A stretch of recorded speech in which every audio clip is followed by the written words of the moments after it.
A ver, hoy vamos a meternos a fondo con una de las tendencias espirituales más raras y a la vez más comunes de nuestro tiempo, la privatización de la fe.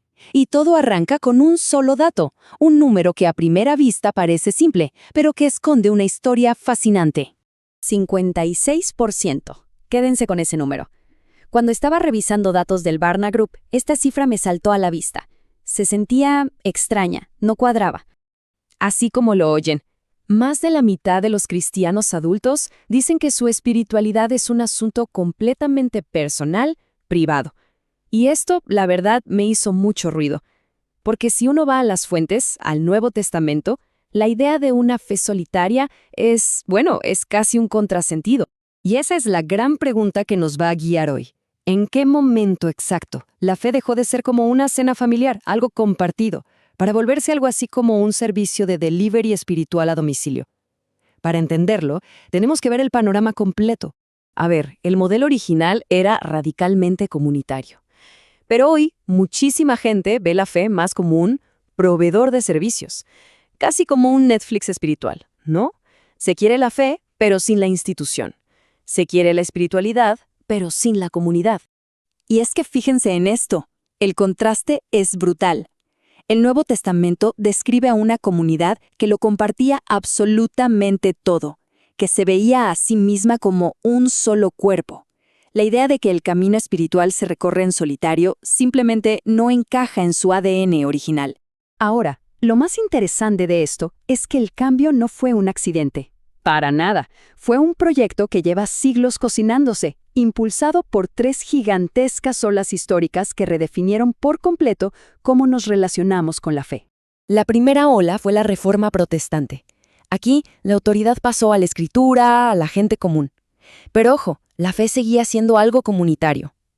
Luego vino la Ilustración y coronó al yo, a la razón individual como el juez supremo de la verdad, empujando la religión a la esquina de lo privado. Y la estocada final, esa la dio la Revolución Industrial, que básicamente disolvió las comunidades de toda la vida, dejando a la gente sola en ciudades enormes y anónimas.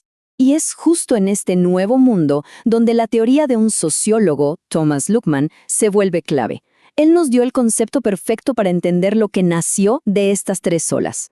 Luckmann la llamó la religión invisible. E invisible no significa que la religión se esfumó, para nada. Significa que dejó de ser esa estructura pública, visible, y se transformó en un proyecto personal, privado, que cada quien arma a su gusto. Y es que Luckmann lo dijo con una claridad impresionante. Al tener acceso directo a un menú gigante de ideas espirituales, la religión, casi por definición, se retira al ámbito de lo privado. Y aquí es donde entra la analogía del mercado que es brillante. Nos convertimos en consumidores espirituales.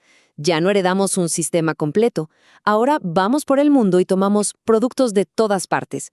Un poco de cristianismo por aquí, algo de meditación oriental por allá, quizás unas cuantas prácticas de autoayuda. Y con todo eso, cada uno ensambla su propia visión del mundo, a la carta. Muy bien, ya vimos el cómo llegamos hasta aquí. Pero, ¿cuáles son las consecuencias? ¿De verdad importa si la fe es privada o es solo una preferencia más, algo inofensivo? Bueno, los datos de Barna aquí son reveladores. Fíjense en la diferencia. Cuando se preguntó si la fe era muy importante, el 66% del grupo comunitario dijo que sí. En el grupo privado, solo el 45%. Parece que la vitalidad espiritual está directamente conectada a la comunidad. La conclusión del estudio es contundente. No se anda con rodeos. Practicar la fe en privado no es una simple preferencia. Según los datos, es una condición que frena activamente el crecimiento espiritual de una persona. Y ahora llegamos a la gran ironía de todo este asunto. ¿Listos para este número? 82%. Es increíble. O sea, a pesar de esta gigantesca tendencia hacia lo individual, una mayoría abrumadora de creyentes todavía sabe en el fondo que la comunidad es necesaria. Queremos ese desafío mutuo, ese acompañamiento, pero toda nuestra cultura nos empuja justo en la dirección contraria. Y esto nos lleva al mero centro del desafío. porque al final no estamos hablando de una simple diferencia de gustos, estamos hablando de un choque frontal entre dos modelos de autoridad y de verdad. Miren esta comparación, es muy clara. Por un lado, el cristianismo histórico. La verdad viene de afuera, se vive en comunidad y exige sumisión. Por otro, esta religión invisible moderna. La verdad viene de adentro, del yo. Se vive en privado y lo que exige es autenticidad personal. Son dos caminos totalmente opuestos. Y claro, el segundo es el fácil, es la configuración por defecto de nuestra cultura. El primero requiere un esfuerzo deliberado y contracultural.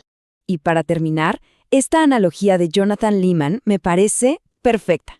Al final, ser parte de una comunidad no es solo algo práctico o útil, es una cuestión de identidad. Es lo que define a un creyente. Y esta imagen, tan simple, nos deja con una pregunta muy poderosa sobre qué significa realmente, de verdad, pertenecer.